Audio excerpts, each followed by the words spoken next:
இந்த சிம்மத்துக்கு மட்டும் ஏன் இவ்வளவு பிரச்சனை வருது? சரியா தூக்கம் இல்லாம, சரியா சாப்பிடாம, வீட்டிலயும் பிரச்சனை, வேலை பார்க்குற இடத்துலயும் பிரச்சனை, அதிகமான மன அழுத்தத்தை சந்திச்சுட்டு இருப்பாங்க சிம்ம ராசிக்காரங்க. இருந்தாலும் கவலைப்படாதீங்க. நான் சொல்ற ட்ரிக்கை ஃபாலோ பண்ணி ஈஸியா உங்களுடைய ராசியும் உங்களோட நட்சத்திரம் கனெக்ட் பண்ணி உங்களுடைய தேவையை பூர்த்தி செஞ்சுக்க முடியும். ஆனால் வாக்கு கொடுக்க ரொம்ப முக்கியம். வேலை செய்யற இடத்துலயும் சரி, உங்க வீட்டுக்கு நபர்கிட்ட சரி, வாக்கு கூட யோசிச்சுட்டு அந்த வாக்கு கொடுங்க. ஏன்னா இந்த டைம் நீங்க எதை செஞ்சாலும் தப்பா போகும். கொஞ்சம் பொறுமையா இருக்கணும். ஓகேங்களா? சிம்மத்துக்கு நான் சொல்ல வேண்டிய விஷயங்கள் என்னன்னா, எந்திரிச்ச உடனே உங்க பெட் விட்டு வேக்கப் பண்ணீங்களா, எந்திரிச்ச உடனே சிதம்பரம் நடராஜரை நினைச்சு ஒரு 5 நிமிஷம் தியானம் பண்ணுங்க. தயவு செய்து பண்ணுங்க. இது எதுக்கு நான் பண்ண சொல்றேன்னா, கர்மாவை கலைக்கிற முழு சக்தி சிம்மத்துக்கு வந்து நடராஜருக்கு தான் இருக்கு. என்ன பண்றது ஏது பண்றது விட்டு அழுதுருவாங்க. அந்த சிச்சுவேஷன்ல இருக்கு.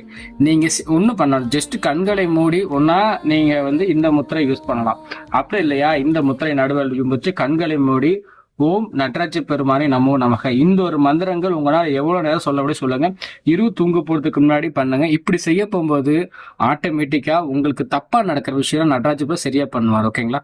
உங்களுக்கு என்ன நடக்கணுமோ, உங்களுக்கு என்ன விஷயம் நடக்கணும் எதிர்பார்க்குறீங்களோ கமெண்ட்ஸ்ல தெரிவிங்க. அந்த வீடியோ மேக் பண்ணி போறேன். தேங்க்ஸ்.